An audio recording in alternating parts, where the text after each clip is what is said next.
Hello students, मेरा नाम सुनीता है और आपके अपने YouTube channel economics with Sunita पे आपका बहुत बहुत स्वागत है। जैसा कि आपको पता है कि हमने चैप्टर शुरू किया हुआ है आंकड़ों का प्रस्तुतिकरण। इससे पहले हमने किया था आंकड़ों का व्यवस्थीकरण और साथ ही साथ हमने जो देखा था वो है आंकड़ों का संकलन। तो उसके अंदर हमने क्या देखा कि हम किस तरह से आंकड़ों को एकत्रित करते हैं या फिर किस तरह से उनको प्रस्तुत करते हैं, व्यवस्थित करते हैं। फिर उसके बाद में आता है प्रस्तुत करना कि या आंकड़ों को हम किस सारणी के अंदर, किस तालिका के अंदर या फिर किस ग्राफ के अंदर हम उनको प्रस्तुत कर रहे हैं, ताकि वो क्या है सभी को समझ में आ सके कि उस ग्राफ के अंदर या फिर उस चित्र के अंदर क्या बताया गया है।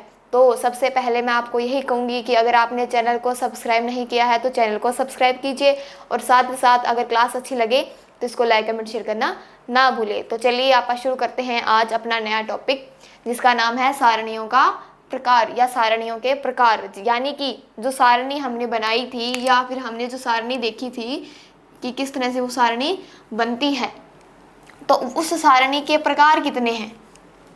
ठीक है, तो अब देखो कि सारणियों के हमने प्रकार देखेंगे कि कितने प्रकार के वो होते हैं। पहला होता है उद्देश्य के अनुसार, ठीक है।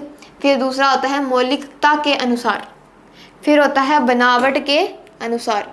यानी कि उद्देश्य के अनुसार हम किस तरह से आंकड़े प्रस्तुत करते हैं, फिर मौलिकता क्या होती है और फिर क्या होती है बनावट क्या होती है। अब जो हम उद्देश्य के अनुसार अगर कोई भी हम सारणी प्रस्तुत करेंगे तो उसको हम बोलेंगे उद्देश्य के अनुसार प्रस्तुत की गई सारणी। अब जो सारणी होती है वो कितने प्रकार की होती है, कितने प्रकार की होती है, दो प्रकार की होती है। तो पहली होती है सामान्य और दूसरी होती है विशेष। अब सामान्य उद्देश्य देखो, सामान्य जैसे कोई भी ऐसा आंकड़ा जिसको हम सिर्फ एक सारणी के रूप में प्रस्तुत कर रहे हैं लेकिन उसका कोई मुख्य उद्देश्य नहीं है, सिर्फ सामान्य, जैसे हम कोई भी हमने आंकड़ा उठाया और उसकी एक सारणी प्रस्तुत कर दी, तो वो होती है सामान्य उद्देश्य सारणी। फिर होती है विशेष। अब विशेष सारणी क्या होती है, विशेष सारणी के अंदर आता है कि कोई एक निश्चित उद्देश्य के लिए प्रस्तुत की गई सारणी को हम बोलते हैं विशेष। इसके अंदर क्या होते हैं, आंकड़ों की संख्या बहुत ही कम होती है, ये होती है। ठीक है, फिर आगे देखो एक मौलिक सारणी क्या होती है।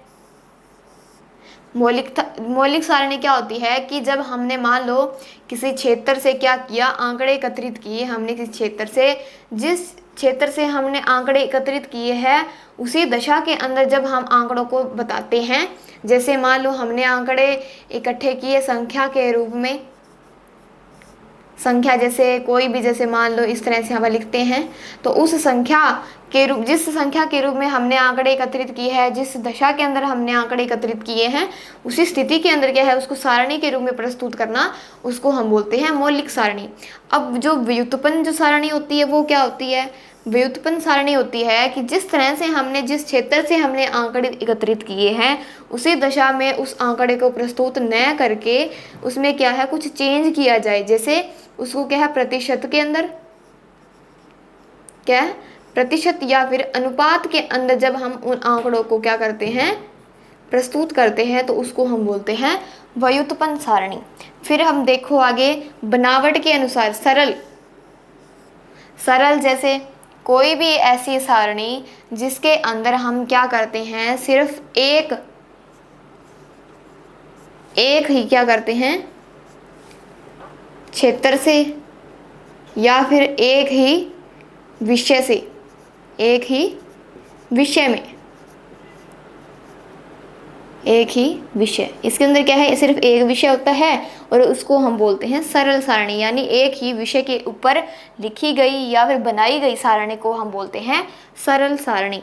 फिर आगे देखो जटिल सारणी के अंदर क्या होता है कि इसके अंदर एक या एक से अधिक विषयों को लेकर क्या बनाई जाती है सारणी बनाई जाती है, तो उसको हम बोलते हैं जटिल सारणी।